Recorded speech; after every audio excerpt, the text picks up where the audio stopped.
Hello student, welcome back to my channel. एक बार फिर से आप सभी का इस चैनल पे स्वागत है। आज हम जानेंगे नौ प्रकार्यवाद। तो आइए जानते हैं कि नौ प्रकार्यवाद किसे कहते हैं।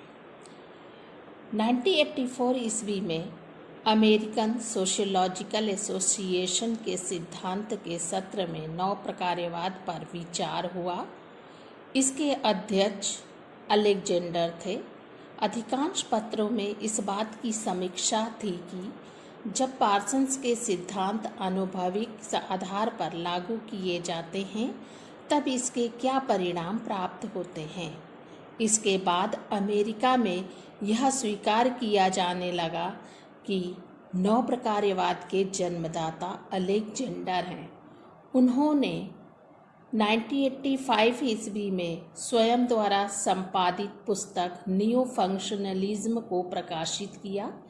इस प्रकाशन से प्रथम बार यह सिद्धांत समाजशास्त्रीय जगत में आया। अलेक्जेंडर का विचार है कि नौ प्रकार्यवाद कोई विकसित सिद्धांत नहीं है, यह तो केवल एक प्रवृत्ति या झुकाव है। अलेक्जेंडर के अनुसार नौ प्रकार्यवाद की निम्नलिखित प्रवृत्तियां हैं। पहला है, नौ प्रकार्यवाद बहुआयामी है।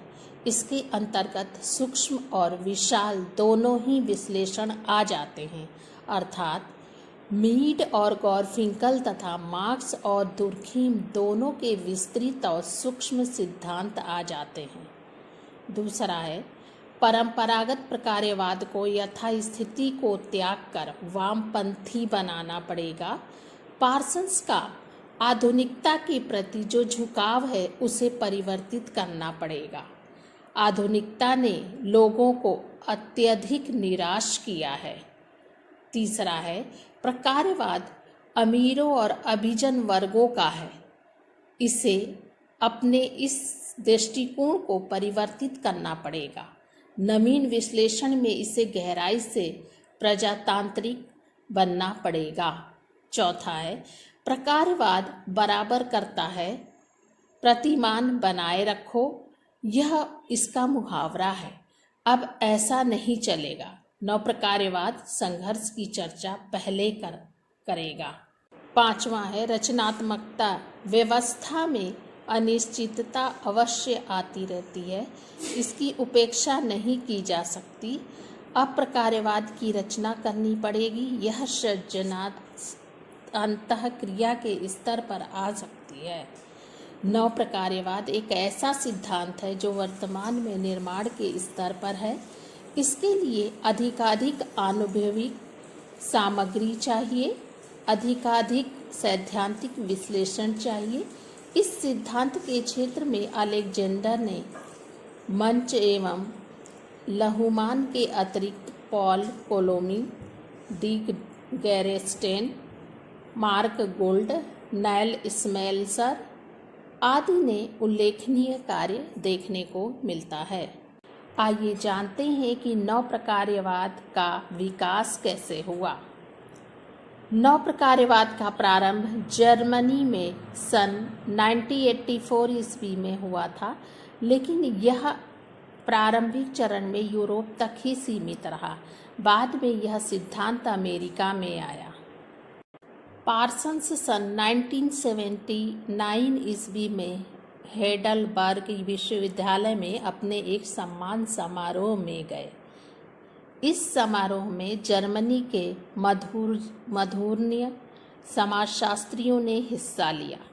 इनमें लुहमान, हेबरमास और वोल्फगेंग शूलचेटर आदि प्रमुख थे। इन सभी के पार्सन्स के सिद्धांत पर भाषण भी हुए। इस संपूर्ण सम्मान समारोह ने यह प्रमाणित कर दिया कि यूरोप के बौद्धिकों का पार्सन्स के सिद्धांत में विश्वास था। जर्मनी ने पार्सन्स को लुहमान की दृष्टि से देखा था। लुहमान एक वर्ष के लिए अमेरिका में पार्सन्स के निर्देशन में अध्ययन करने आए थे। अपने देश में लौटकर उन्होंने पार्सन्स के प्रकार्यवाद पर एक पुस्तक की रचना की। यह पुस्तक पार्सन्स के सिद्धांत का पुनः निरीक्षण करता था। जर्मनी में यह प्रकार्यवाद की पुनः खोज थी। इस पुस्तक में लुहमान ने पार्सन्स के प्रकार्यवाद का संशोधन किया और इससे नवीन पीढ़ी के जर्मन समाजशास्त्री अत्यधिक प्रभावित हुए। हेबरमास ने भी पार्सन्स में दिलचस्पी प्रदर्शित की और उन्होंने व्यवस्था सिद्धांत में कुछ नवीन सुधार किए। बाद में हेबरमास ने पार्सन्स की आर्थिक और राजनीतिक व्यवस्था पर जो आलोचना की उसे संशोधित रूप में प्रस्तुत किया। पार्सन्स के प्रकार्यवाद ने जिस नव प्रकार्यवाद को जन्म दिया उसका विकास जर्मनी में हुआ। यह एक संयोग है कि पार्सन्स जर्मनी में अपने सम्मान समारोह में गए थे और वहीं उनका निधन हो गया।